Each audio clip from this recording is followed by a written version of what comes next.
après la marche grégaire, la marche loisir, la marche de petits groupes, on va passer à une autre marche qui est extrêmement spectaculaire, parce qu'elle réunit des milliers, voire des dizaines de milliers de personnes au même moment, au même endroit.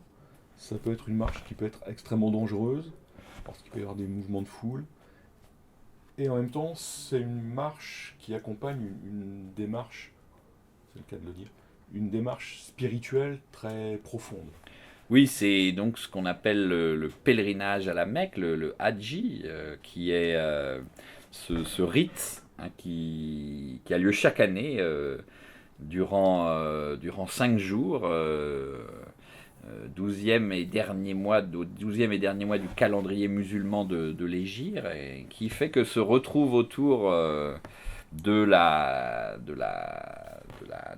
boîte noire, hein, qui est au cœur de la grande place de la Mecque, se retrouvent des dizaines, voire des centaines de milliers de personnes pour un rituel très très très précis hein, qui impose toute une toute une série de marches qui se font dans des conditions extrêmement précises. Donc on tourne autour. Alors c'est ce qui est spectaculaire dans cette image, hein, c'est d'avoir saisi par un contraste sur l'objectif même, et c'est une image qui se qui est prise avec une vitesse qui fait que tous ceux qui ne sont pas immobiles deviennent comme ça deviennent un flux, donnent cette impression-là de flux comme ça, un flux circulaire hein, autour de la Kaaba, et où il y a ce déplacement hein, qui réunit des dizaines de milliers de personnes, qui a lieu là et qui a lieu aussi sur les pourtours de la Mecque hein, et qui se poursuit ensuite sur plusieurs jours vers le mont Ararat, voilà, il y a toute une série comme ça de déplacements rituels qui sont extrêmement codifiés, là encore, et oui, qui lie le déplacement à une source spirituelle. C'est-à-dire que ici, on est au cœur d'un pèlerinage. Donc on est avec des pèlerins qui sont venus célébrer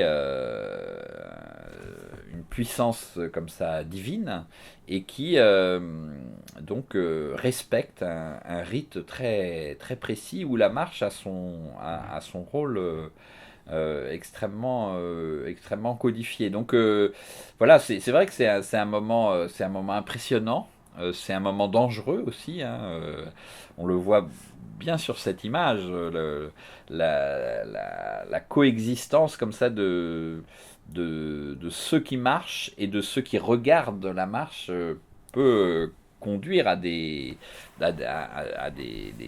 jeux de force qui peuvent aller jusqu'à une sorte de piétinement comme ça de la foule hein, qui peut conduire à des drames. Hein. C'est régulièrement autour de la Mecque et à ce moment-là précis hein, du pèlerinage, il y a plusieurs dizaines de personnes qui peuvent mourir étouffées hein, par le mouvement même de la marche, de la bousculade que cela peut engendrer. Donc c'est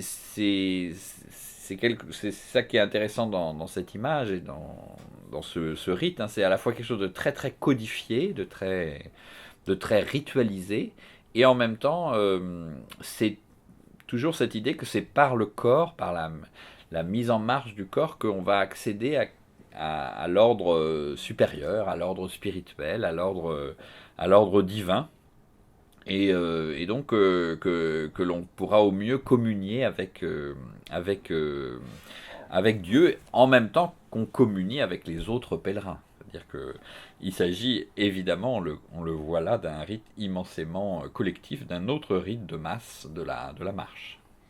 Est-ce que dans le fait de marcher comme ça, suivant en tournant ou en ayant une sorte de codification extrême, comme dans certains sports, est-ce qu'on peut avoir des processus chimiques dans le cerveau qui font qu'on ait une espèce d'hypnose ou de transe hypnotique? Oui, je pense qu'il y a un côté. C'est une marche de transe, hein, c'est une marche où collectivement on est en quelque sorte parti vers un autre monde et où l'action corporelle comme ça accompagne par le fait qu'elle soit absolument ritualisée. Chaque geste a une signification et d'une certaine manière on est hors de soi hein, quand on est pèlerin. La fatigue du pèlerin hein, quand il va arriver à destination, hein, il devient une sorte de machine hein, presque où le corps s'oublie. Il est tellement dans l'endurance et dans une forme de souffrance que il faut oublier son corps d'une certaine manière alors que c'est le corps qui vous porte. Oui, on est dans un mouvement de transe, hein, c'est sûr.